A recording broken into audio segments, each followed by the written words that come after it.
किसी गांव में लालदीन नाम का एक आदमी रहता था। लालदीन बहुत ही बेवकूफ किस्म का आदमी था और उसकी बेवकूफी के किस्से पूरे गांव में मशहूर थे। लालदीन बिल्कुल ही अनपढ़ आदमी था क्योंकि वो कभी भी किसी स्कूल या मदरसे में नहीं गया था। लालदीन के पास बहुत सारे गधे थे। वो हर रोज अपने गधों पर मिट्टी के बर्तन लाद कर हर गांव जाकर फिरता और उन्हें बेचता। बस यही उसका काम था। लालदीन के किसी रिश्तेदार ने उसकी शादी भी करवा दी थी। उसकी बीवी भी उसकी तरह बिल्कुल ही अनपढ़ और बेवकूफ थी।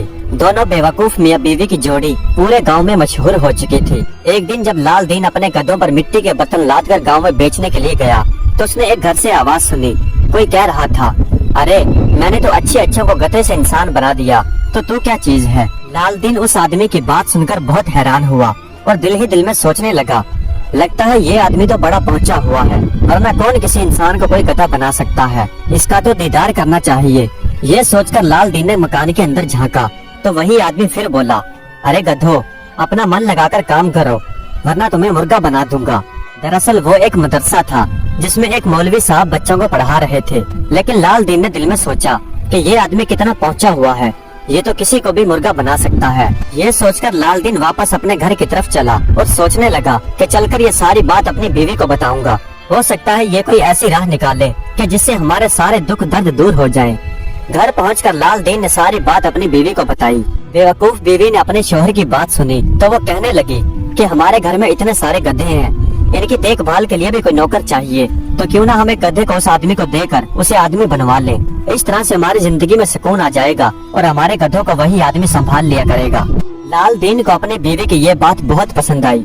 अगले दिन लालदीन अपने एक गधे को साथ लेकर उस मौलवी जी के पास पहुंचा और वहां जाकर बोला, जनाब मेरे गधे को आप इंसान बना दीजिए। जब मौलवी ने ये बात सुनी तो मौलवी ने हैरान होकर पूछा, अरे बेवकूफ, क्या तुमने शराब तो नहीं पी? क्या तुमने कभी सुना है कि किसी आदमी ने किसी गधे को इंसान बनाया हो? लेकिन लालदीन ने मौलवी जी की एक बात न सुनी और उसके पैर पकड़कर गिड़गिड़ाने लगा और लालदीन मौलवी जी से कहने लगा कि जनाब मुझे पता है आप बहाना लगा रहे हैं। कल मैंने अपने कानों से सुना था कि आप कह रहे थे कि मैंने बड़े बड़े गधों को इंसान बनाया है और आप गधों को मुर्गा भी बना सकते हैं। इस गरीब पर भी तरस खाइए और मेरे गधे को इंसान बना दीजिए। लालदीन की बात सुनकर मौलवी ने सोचा कि ये आदमी तो कोई बेवकूफ लगता है, तो क्यों ना बच्चों की पढ़ाई के लिए इससे कुछ हथिया लिया जाए। यही सोचकर वो लालदीन से बोला, ठीक है, मैं तुम्हारे गधे को इंसान बना दूंगा, लेकिन इसके लिए 100 रुपए लगेंगे और 1 महीने का वक्त लगेगा। लालदीन फौरन मान गया और उसने फौरन मौलवी जी को 100 रुपए दे दिए और बड़े इत्मीनान के साथ घर वापस आ गया। 1 महीने के बाद लालदीन फिर मौलवी जी के पास पहुंचा और अपने गधे के बारे में पूछा तो मौलवी जी ने उसे एक झूठी कहानी सुनाना शुरू कर दी। मौलवी जी ने कहा कि तुम्हारा गधा तो बहुत होशियार निकला। वो जैसे ही इंसान बना तो वो यहाँ से भाग निकला और सीधा बादशाह के महल में पहुँच गया। बादशाह के महल में जाकर उसने नौकरी की दरख्वास्त की। उसकी बातों से बादशाह भी मुतासिर हुआ और बादशाह ने उसे अपना दरबारी बना लिया। जब लालदीन ने यह सुना कि उसका गधा बहुत होशियार निकला तो उसे बहुत खुशी हुई और वो मौलवी जी से कहने लगा कि मुझे मेरे गधे का पता बताओ ताकि मैं उस तक पहुंच सकूं। फिर मौलवी जी ने एक कोतवाल के बारे में उसे बताया और कहा कि तुम अपने गधे के लिए एक थैले में चारा भी लेते जाना, क्योंकि हो सकता है वो तुम्हें देखे और तुम्हें पहचाने ना। यह सुनकर लालदीन बहुत खुश हुआ। फिर लालदीन ने मौलवी जी से इजाजत चाही और सीधा अपने घर की तरफ चल दिया। घर पहुंचकर उसने सारी बात अपनी बीवी को बताई और फिर उसने एक थैले में गधे के लिए चारा डाल लिया और मौलवी जी के बताए हुए रास्ते पर चल पड़ा। बादशाह के महल में पहुंचकर 2 कोतवालों के पास लालदीन पहुंच गया और कोतवालों से पूछने लगा, क्यों भाई, मेरा गधा कोतवाल बनकर बादशाह के महल में नौकरी लगा है, तुम उसे जानते हो? जब दोनों कोतवालों ने ये सुना तो एक बार तो वो सटपटा गए और दूसरे ही लम्हे दोनों कोतवालों ने मिलकर डंडे के साथ उसकी खूब पिटाई की। फिर दोनों कोतवाल उसे एक बड़े कोतवाल के पास ले गए। उस वक्त बड़ा कोतवाल एक चोर की पिटाई कर रहा था। जब लालदीन ने उस कोतवाल को देखा तो मन ही मन में बहुत खुश हुआ और उस बड़े कोतवाल के करीब जाकर उसने वो चारे वाला थैला खोल दिया और मन ही मन में कहने लगा, शाबाश, पहचानो पहचानो मुझे। ये देखकर कोतवाल मन ही मन में सोचने लगा कि ये आदमी कितना बेवकूफ है जो सबके सामने मुझे रिश्वत देने की कोशिश कर रहा है। फिर जब जब कोतवाल लालदीन की तरफ देखता तो लालदीन उसी वक्त थैला उसके आगे कर देता। आखिर कोतवाल ने एक सिपाही को हुक्म दिया कि इस आदमी को दूसरे कमरे में लेकर जाओ, हम अभी आते हैं। सिपाही लालदीन को दूसरे कमरे में ले गया। थोड़ी देर बाद जब कोतवाल उसके पास पहुंचा तो उसने लालदीन से पूछा कि कौन हो तुम और तुम बार बार मुझे थैला क्यों दिखा रहे थे? यह सुनकर लालदीन ने सोचा कि लगता है इसने अभी तक मुझे पहचाना नहीं है। ये सोचकर लालदीन ने अपना थैला फिर खोला और फिर से उसके सामने कर दिया। जब कोतवाल ने देखा कि यह आदमी बार बार थैला खोलकर मेरे सामने कर रहा है तो वो गुस्सा हो गया और गुस्से में पूछा, अरे बेवकूफ कौन है तू और क्यों बार बार मुझे ये थैला दिखा रहा है और इस थैले में क्या है? जब लालदीन ने यह सुना तो लालदीन को भी गुस्सा आ गया और कोतवाल से कहने लगा, अरे मूर्ख, तू मुझे भूल गया तो कोई बात नहीं, लेकिन इस थैले को तो पहचान जिसमें मुंह डालकर सारा दिन तू घास चरा करता था। यह सुनकर तो कोतवाल की आंखें गुस्से से लाल हो गई। उसने जल्दी के साथ लालदीन के हाथ से वो थैला छीन लिया और जब उसमें झाँका तो झट से उसके मुंह से निकला, अरे गधे का चारा। लालदीन बोला, अरे गधे के लिए अगर गधे का चारा न लाता तो क्या हलवा पूरी लाता? तू सारी उम्र यही तो खाता रहा है, तो कोतवाल बन गया तो क्या हुआ? तू है तो मेरा गधा ही। इतनी बुरी तरह से बेइज्जती होते हुए देखकर कोतवाल का गुस्सा 7वें आसमान पर पहुंच गया। फिर कोतवाल ने सिपाहियों के हाथों उसकी खूब मरम्मत करवाई और उसे महल से बाहर फेंकवा दिया। फिर लालदीन गुस्से में आकर बोला, अरे कमबख्त, मैंने तुझे गधे से इंसान बनाया, लेकिन मुझे क्या मालूम था कि तेरी औकात गधे जितनी ही होगी। मैंने ही मौलवी जी को 100 रुपया देकर तुम्हें गधे से इंसान बनवाया था और तुम मेरे साथ कैसा सलूक कर रहे हो? तूने अपने आप को क्या समझ रखा है? मैं अभी मौलवी के पास दोबारा जाता हूँ और तुम्हें इंसान से फिर गधा बनवा देता हूँ। और फिर चीखता चिल्लाता लालदीन सीधा मौलवी जी के पास पहुँच गया और सारी आप बीती मौलवी जी को सुनाई।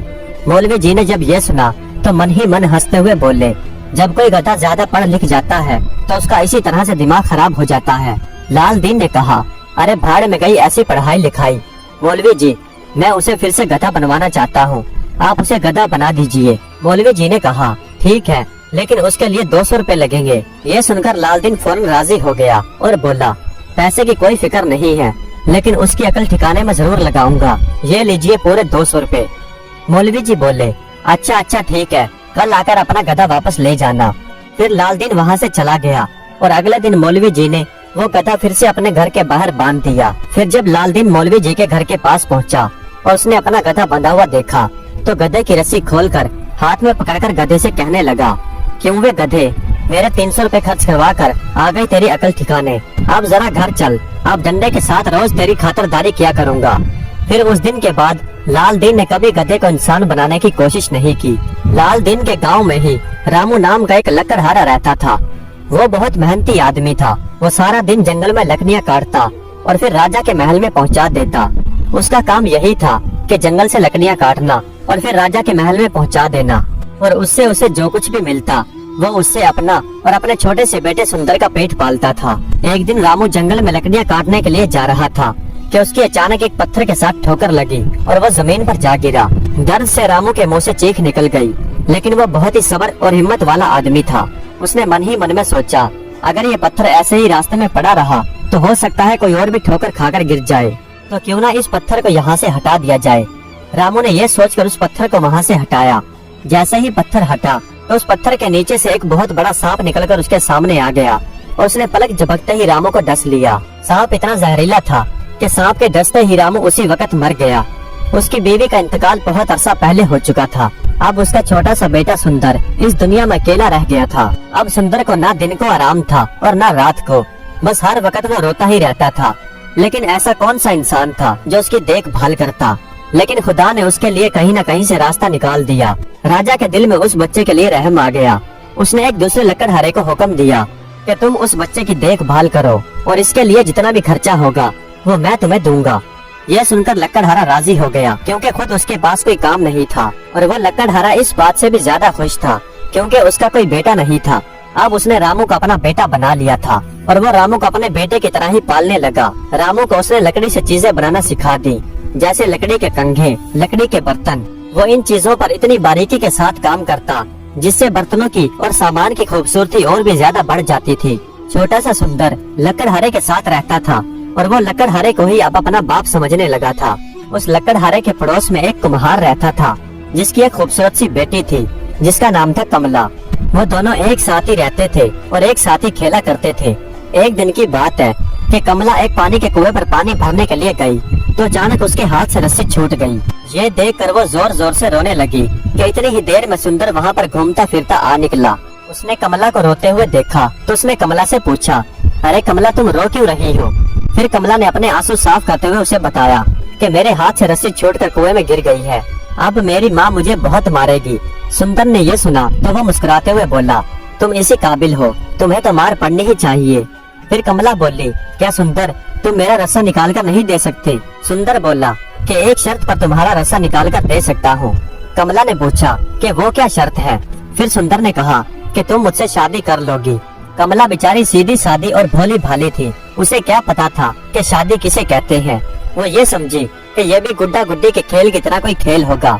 वो झट से बोली कि हाँ हाँ मैं तुमसे शादी जरूर कर लूंगी। ये सुनकर सुंदर ने झट से अपनी पगड़ी सर से उतारी और उसे कुएं में लटका दिया, लेकिन पगड़ी का कपड़ा छोटा था जो कुएं की तह तक ना पहुंच सका। सुंदर सोचने लगा कि अब क्या किया जाए। फिर सुंदर ने पगड़ी को बाहर निकाला और फिर कमला का दुपट्टा लेकर उसके एक सिरे से बांध दिया और आगे कुछ कांटे बांधकर उसे कुएं में लटका दिया। उसने जैसे ही कपड़े को कुएं में डाला तो रस्सा कांटों में उलझ गया। फिर सुंदर ने बड़े एहतियात के साथ रस्से को बाहर निकाल लिया।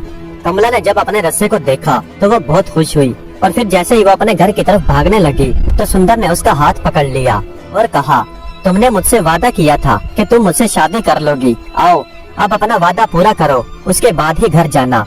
आओ हम इस दरख्त के इर्द गिर्द चक्कर लगाते हैं। कमला राजी हो गई। कमला ने कपड़े का एक सिरा पकड़ लिया और रामू के पीछे पीछे उस दरख्त के इर्द गिर्द चक्कर काटने लगी। कमला बेचारी को क्या पता था कि फेरे लेने से क्या होता है।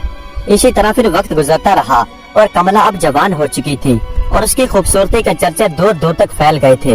राजा के बेटे को भी जब कमला की खूबसूरती के बारे में पता चला तो वो भी उसे देखने के लिए आया। बस देखने की देर थी कि वो उसकी खूबसूरती पर फिदा हो गया और महल पहुंचकर अपने बाप से कहने लगा कि मैं तो बस कमला से शादी करूंगा। जब राजा ने ये सुनी तो वो बहुत हैरान हुआ और परेशान भी, लेकिन वो किसी गरीब आदमी की बेटी को अपनी बहू नहीं बनाना चाहता था। अब तो राजकुमार ने खाना पीना भी छोड़ दिया और जिद पकड़ ली कि वो शादी करेगा तो उसी लड़की से, वरना कुछ भी नहीं खाए पिएगा। राजा ने परेशान होकर अपने सारे वजीरों अमीरों को जमा किया और उनसे मशवरा किया। सारे वजीरों ने कहा कि बादशाह सलामत जहाँ राजकुमार चाहता है उसकी शादी वहीं होनी चाहिए। फिर काफी सोचने समझने के बाद राजा ने अपने बेटे की शादी एक गरीब कुम्हार की बेटी से करने का फैसला कर लिया। फिर राजा ने ये पैगाम कुम्हार के घर भेजा। जब कुम्हार को इस बात का पता चला तो कुम्हार बहुत खुश हुआ और उसकी खुशी की कोई इंतहा न रही और कमला भी अब बहुत ही खूबसूरत नौजवान लड़की बन चुकी थी। जब कमला से पूछा गया तो सीधी सादी कमला ने फौरन हाँ कर दी। अगर इस बात से कोई परेशान था तो वो था सुंदर। वो बेचारा अकेले में बैठा बैठा रोता रहता और हर वक्त आंसू बहाता रहता, क्योंकि शादी की तैयारी दोनों तरफ से की जा रही थी। हर तरफ खुशियाँ मनाई जा रही थी और पूरा गांव कुम्हार की किस्मत पर रश्क कर रहा था। उस जमाने में ये रिवाज हुआ करता था कि शादी ब्याह के मौके पर पंडित को लड़की का हाथ या जन्म पत्री दिखाकर ये पूछा जाता था कि दुल्हन और दूल्हे के लिए ये रिश्ता ठीक है या नहीं। यही सोचकर राजा ने बहुत ही मशहूर और पहुंचे हुए पंडित को कुम्हार के घर पर भेज दिया कि वो कुम्हार की बेटी का हाथ देकर ये बता सके कि ये शादी ठीक रहेगी या नहीं, और ताकि हाथ देखकर साथ ही शादी की तारीख भी तय कर सके। कमला तैयार होकर पंडित के सामने बैठी। पंडित ने जैसे ही कमला का हाथ पकड़ा फौरन छोड़ दिया और जल्दी से बोला, इस लड़की की शादी तो पहले भी हो चुकी है। ये सुनकर तो कमला और उसके माँ बाप पर जैसे बिजली से गिर पड़ी। शादी हो गई? शादी कैसे हो सकती है? ये कहकर कमला का बाप लड़खड़ाते हुए कदमों से आगे बढ़ा और पंडित से बोला, पंडित जी हमें इस तरह से बर्बाद ना कीजिए, आपके हिसाब किताब में कोई गलती हो गई है। पंडित जी दोबारा मेरी बेटी का हाथ देखिए। पंडित बोला, मेरे हिसाब किताब में कोई गलती नहीं हुई और ना ही मुझे कभी धोखा हो सकता है, लेकिन तुम इतने लालची और चालाक हो कि जहाँ खाते हो वहीं छेद करते हो। तुम राजा के बेटे से एक शादीशुदा लड़की की शादी करवाना चाहते हो। यह सुनकर कमला के बाप की आंखों में खून उतर आया। उसने आगे बढ़कर कमला का हाथ पकड़ लिया और चिल्लाकर बोला, सच सच बता कि ये क्या बात है और तेरी शादी किससे हो चुकी है। यह सुनकर कमला बेचारी परेशान हो गई और सोच में पड़ गई। सुंदर भी वहीं पर मौजूद था।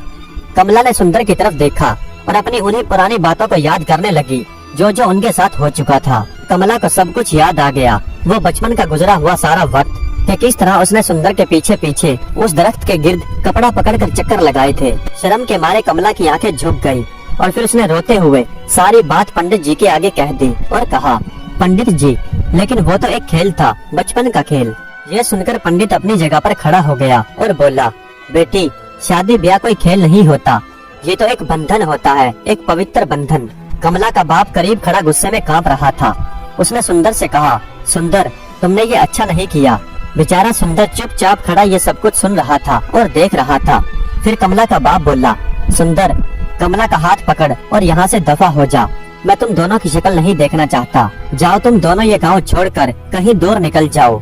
सुंदर जाना तो नहीं चाहता था, लेकिन फिर पंचायत में यही फैसला हुआ था कि दोनों को इस गांव से निकाल दिया जाए। कमला बेचारी रोते हुए उठी और सुंदर का हाथ पकड़कर हमेशा के लिए अपने बाप का घर छोड़कर चली गई। चलते चलते वो एक दूसरे मुल्क में जा पहुँचे और सफर करते करते वो दोनों बेहाल हो चुके थे। वो दोनों एक सराय में पहुँच गए। सराय की मालकन एक चालाक बुढ़िया थी। दोनों ने उस बुढ़िया से पूछा कि क्या रहने के लिए मकान मिलेगा।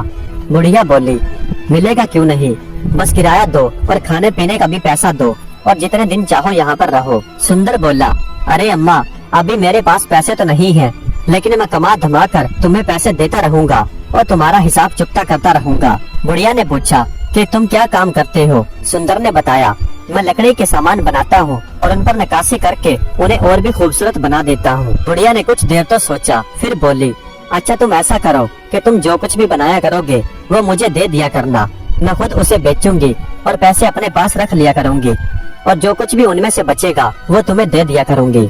सुंदर को उस वक्त सर ढांपने के लिए जगह चाहिए थी। वो मान गया।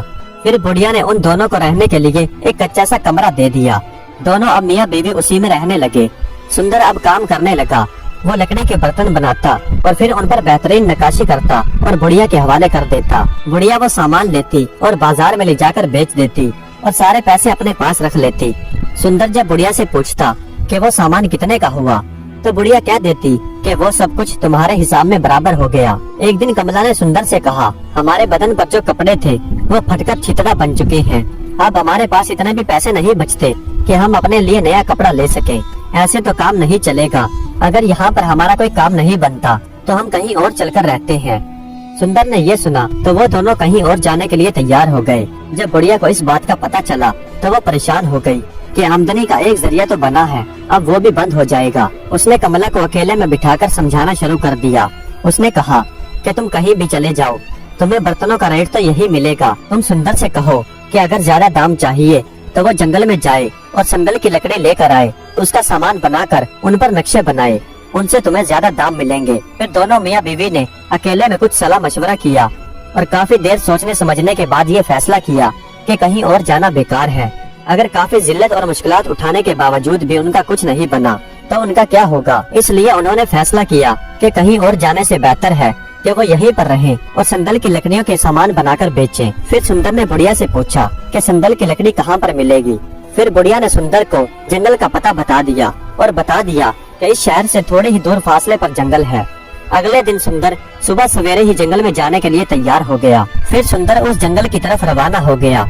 जंगल सामने से तो बहुत ही खूबसूरत था और हरा भरा था, लेकिन सुंदर जैसे ही जंगल में दाखिल होता जाता तो जंगल और भी घना और खौफनाक होता जाता। जंगल इतना घना था कि दिन के वक्त भी वहाँ पर अंधेरा छाया हुआ था। सुंदर चलते चलते काफी दूर निकल गया, लेकिन जंगल खत्म होने का नाम नहीं ले रहा था। वो चलता चलता जा रहा था कि उसने पानी का एक जोहड़ देखा और उसने देखा कि बड़े बड़े दरख्तों का एक झुंड खड़ा हुआ है। ये देखकर सुंदर बहुत ही परेशान हुआ और दिल ही दिल में सोचा कि उस बुढ़िया ने मुझे यूं ही मुसीबत में डाल दिया। फिर अचानक सुंदर की नजर एक साधु पर पड़ी जो एक दरख्त के नीचे बैठा हुआ था। सुंदर उसके करीब गया और बड़े अदब के साथ उसके करीब बैठ गया। उस साधु ने सुंदर से पूछा कि बेटा, तू अकेला इस जंगल में कैसे आ गया और तू क्यों आया है। फिर सुंदर ने बताया कि बाबा, मुझे संदल की लकड़ियों की जरूरत है। साधु ने बताया कि संदल की लकड़ियों का जंगल तो यहाँ से बहुत दूर है और उस जंगल में बहुत ज्यादा जंगली जानवर भी हैं। अगर तुम में इतना हौसला है तो अपने दाएं हाथ की तरफ चलते जाओ और चलते जाओ, आगे तुम्हें जंगल नजर आ जाएगा। सुंदर ने जब ये सुना तो वो परेशान हो गया और सोचने लगा कि संदल का जंगल अभी और भी ज्यादा दूर है। लेकिन फिर उसने सोचा कि जब इतनी दूर आ ही चुका हूँ तो खाली हाथ वापस क्यों जाऊँ। फिर सुंदर उसी रास्ते पर चल पड़ा जो साधु ने रास्ता बताया था। फिर काफी दिनों के सफर के बाद सुंदर उस जंगल में पहुंच गया जहाँ पर संदल के बहुत सारे दरख्त थे। सुंदर ने वहाँ से बहुत सारी संदल की लकड़ियाँ काटी और फिर घास फूस का एक रस्सा बनाकर लकड़ियों का एक बड़ा सारा गट्ठा बांध लिया और लकड़ियों का गट्ठा अपने कंधों पर उठाकर वो चलने लगा। इतना वजनी लकड़ियों का गट्ठा एक अकेला आदमी कैसे उठाकर चल सकता था। वो थोड़ी दूर चलता और लकड़ियों को नीचे रख देता। इसी तरह से चलते चलते उसे 2-3 दिन गुजर गए। एक दिन की बात है कि वो एक झील के किनारे पर अपनी लकड़ियाँ रखे बैठा हुआ था कि अचानक उसे जंगल के अंदर से किसी औरत के चिल्लाने की आवाज सुनाई दी। उसने अपनी लकड़ियों को वहीं पर छोड़ा और अपना कुल्हाड़ा हाथ में पकड़कर उसी तरफ को भागा जिस तरफ से आवाज आ रही थी। थोड़ी दूर जाने के बाद सुंदर ने देखा कि एक बहुत ही बड़ा शेर एक गाय पर हमला कर रहा है और अभी वो उसका काम तमाम करने ही वाला था कि सुंदर ने कुल्हाड़ी के साथ उस शेर पर हमला कर दिया। शेर ने गाय को छोड़ दिया और पूरी ताकत के साथ सुंदर पर हमला करने लगा, लेकिन सुंदर ने भी अपना पूरा जोर लगा दिया और सुंदर के 2-3 वार से ही शेर ठंडा हो गया। लेकिन शेर का मुकाबला करने की वजह से सुंदर को भी कई जख्म आ गए और ज्यादा खून बहने की वजह से वो वहीं पर गिरकर बेहोश हो गया। जब सुंदर को होश आया तो उसने देखा कि वो एक झोपड़ी में है और एक बूढ़ी औरत उसके करीब बैठी हुई है जो बड़ी फिक्रमंद नजरों से उसे देख रही है। सुंदर ने पूछा कि तुम कौन हो? वो बूढ़ी औरत बोली, मैं एक लकड़हारे की बीवी थी। मेरा शौहर काफी अरसा पहले मर चुका था और अब मैं अकेले ही इस जंगल में रहती हूँ। यह सुनकर सुंदर ने पूछा कि मैं यहाँ पर कैसे आ गया? बूढ़ी औरत ने बताया कि मेरी गाय पर एक शेर ने हमला कर दिया था। जब मैं चिल्लाई तो मेरी आवाज सुनकर तुम वहाँ पर पहुँच गए और तुमने उस पर हमला करके शेर को मार दिया और तुम जख्मी होकर वहीं पर बेहोश होकर गिर गए। मैं तुम्हें उठाकर इस झोपड़ी में ले आई। सुंदर ने उठने की कोशिश की, लेकिन बूढ़ी औरत ने उसे रोक दिया और बूढ़ी औरत कहने लगी कि तुम्हारे जिस्म पर बहुत से जख्म आए हैं और तुम्हारा बहुत सा खून बह चुका है। अब तुम्हें हिलना ढुलना नहीं चाहिए। मैंने तुम्हारे जख्मों पर मरहम लगा दिया है। उम्मीद है कि तुम जल्दी ठीक हो जाओगे। फिर सुंदर कई दिनों तक उसी झोपड़ी में पड़ा रहा और वो बूढ़ी औरत उसकी देखभाल करती रही। उधर सुंदर की बीवी इस बात से परेशान थी कि सुंदर न जाने कहाँ चला गया और सराय की मालकन वो चालाक बूढ़ी औरत वो भी ये सोच रही थी कि जो आमदनी का जरिया था वो भी उस लड़के के चले जाने से बंद हो गया और अब तो कमला के खिलाने पिलाने का जिम्मा भी उसी चालाक बुढ़िया के जिम्मे था। वो बूढ़ी औरत कमला से पीछा छुड़ाना चाहती थी। वो सोचने लगी कि ये इतनी खूबसूरत लड़की है, क्यों ना इसे किसी को बेच दिया जाए। बुढ़िया ये सोचकर शहर के बड़े सौदागर के पास चली गई। सौदागर ने कहा कि लड़की की कीमत लड़की को देखने के बाद ही तय होगी। यह सुनकर बूढ़ी औरत घर वापस आ गई और कमला से बोली कि तुम भी सारा दिन घर में पड़ी रहती हो, तुम्हारा दिल भी बोर हो जाएगा। चलो मैं तुम्हें कहीं पर घुमा फिरा लाती हूँ। कमला का कहीं जाने के लिए मन तो नहीं था, लेकिन जब बूढ़ी औरत ने उसे मजबूर किया तो वो चलने के लिए तैयार हो गई। फिर वो बूढ़ी औरत कमला को उस सौदागर के घर पर ले आई। उसने कमला को सौदागर की बीवी के करीब बिठा दिया और खुद उठकर बाहर सौदागर के पास आ गई और सौदागर को दरवाजे के करीब खड़ा करके उसे कमला को दिखा दिया। सौदागर ने सोचा कि लड़की तो बहुत खूबसूरत है, अगर इसे राजा के यहाँ दासी बनाकर बेचूंगा तो ये बहुत महंगी बिकेगी। सौदागर ने 20 अशर्फियाँ उस बूढ़ी औरत को दी और बूढ़ी औरत खामोशी के साथ वो अशर्फियाँ लेकर वहाँ से चली गई। जब काफी देर गुजर गई तो कमला परेशान होकर सौदागर की बीवी से बोली, आप जरा बाहर जाकर देखिए कि बूढ़ी अम्मा अभी तक नहीं आई। सौदागर की बीवी ने वापस आकर कमला को बताया कि बूढ़ी तो यहाँ से जा चुकी है और आपको मेरे शौहर के हाथ बेच गई है। कमला ने जब ये सुना तो उसने सर पीट लिया। फिर कुछ दिन गुजरने के बाद वो सौदागर कमला को लेकर राजा के पास पहुँच गया। राजा ने जब कमला को देखा तो राजा को कमला बहुत पसंद आई। जब राजा ने राजकुमार का रिश्ता कमला के साथ तय किया था तो उसने खुद कमला को नहीं देखा था। उसने सौदागर को अच्छी खासी रकम दी और वहाँ से रुखसत कर दिया। अब राजकुमार की शादी एक राजकुमारी से हो चुकी थी। राजा ने हुक्म दिया कि कमला को राजकुमार की दासियों में दाखिल कर दिया जाए। अब कमला दासियों में रहने लगी और मेहनत के साथ काम करने लगी। कुछ ही दिनों में कमला राजकुमारी की नजरों में आ गई। वो जब भी परेशान होती तो राजकुमारी उससे पूछती कि तुम्हें क्या परेशानी है और तुम किस बात से परेशान हो, मगर कमला हमेशा इस बात को टाल देती। उधर सुंदर भी अब ठीक हो चुका था। उसने उस बूढ़ी औरत का शुक्रिया अदा किया और अपनी लकड़ियों का गट्ठा उठाकर अपने घर की तरफ चलने लगा। जब इतने अरसे के बाद वो अपने घर पहुंचा तो उसने देखा कि कमला वहाँ पर नहीं है। सुंदर ने उस बूढ़ी औरत से पूछा कि कमला कहाँ है। बूढ़ी औरत बोली, मुझे क्या पता वो कहाँ है। काफी दिन गुजरने के बाद जब तुम नहीं आए तो वो भी न जाने कहाँ चली गई। सुंदर ने जब ये सुना तो वो चक्कर खाकर रह गया। फिर सुंदर बोला कि मैं उसे ढूंढने के लिए जाता हूँ। बूढ़ी औरत गुस्से में बोली कि तुम उसे ढूंढने के लिए बाद में जाना, पहले मेरा हिसाब चुकता करो। तुम्हारे चले जाने के बाद कई दिनों तक मैंने उसे खिलाया पिलाया है। सुंदर बोला कि अम्मा, जब कमला मिल जाएगी तो मैं यहीं पर आकर रहूंगा। मैं बहुत सारी सुंदर की लकड़ियाँ लेकर आया हूँ। मैं वापस आकर काम करूँगा और तुम्हारा सब हिसाब चुकता कर दूंगा। पहले तुम मुझे सुंदर की लकड़ियों का सामान बना कर दो, फिर उसे तलाश करने के लिए जाना। सुंदर बेचारे के पास कोई और रास्ता नहीं था। वो सारा दिन कमला की याद में आंसू बहाता रहता और लकड़ियों का सामान बना बनाकर बूढ़ी औरत को देता रहता। कमला तो उसके दिलो दिमाग में बसी हुई थी। वो बर्तनों पर नक्काशी करते वक्त कमला का नाम उन पर लिख देता था। वो सामान इतना खूबसूरत बनने लगा था कि बूढ़ी औरत अब वो सामान राजकुमार के पास जाकर राजकुमारी को बेच देती थी और राजकुमारी को सामान बहुत पसंद आता था और वो महंगे दामों बूढ़ी औरत से खरीद लेती थी। एक दिन की बात है कि राजकुमारी ने कमला के काम से खुश होकर एक लकड़ी का बना हुआ पंखा उसे इनाम में दे दिया। कमला ने वो पंखा खुशी के साथ ले लिया और अपने कमरे में चली गई। कमरे में जाकर जब कमला ने पंखे को गौर से देखा तो उसकी आंखों से आंसू बहने लगे, क्योंकि उस पंखे के ऊपर उसका नाम लिखा हुआ था। खुशी के मारे कमला के मुंह से चीख निकल गई। आसपास की दासियां दौड़ती हुई उसके पास आईं। बांधियों ने देखा कि कमला उस पंखे को चूम चूम कर रो रही थी। जब बांधियों ने कमला से पूछा कि तुम इसे क्यों चूम रही हो, तो कमला ने उन्हें कुछ नहीं बताया। जब बांधियों ने ये खबर राजकुमारी तक पहुंचाई, तो राजकुमारी ने कमला को बुलाकर पूछा कि तुम उस पंखे को चूमकर क्यों रो रही थी। ठीक उसी लम्हे राजकुमार भी वहीं पर पहुंच गया। उसने कमला को देखा तो पहचान लिया, ये तो वही कमला है जिससे मैं शादी करना चाहता था। उसने पूछा, कमला तुम यहाँ कैसे? जब राजकुमार ने कमला को पुकारा तो राजकुमारी हैरान रह गई और पूछा कि आप इस लड़की को कैसे जानते हैं। इस पर राजकुमार ने राजकुमारी को इशारा किया कि ये बात मैं तुम्हें बाद में बताऊंगा। फिर कमला से पूछा तो कमला ने सारी बात राजकुमार को कह सुनाई। राजकुमार ने फौरन उस बूढ़ी औरत को बुला लिया। राजकुमार ने बूढ़ी औरत से पूछा कि तू जो सामान बेचने के लिए लेकर आती है वो कौन बनाता है।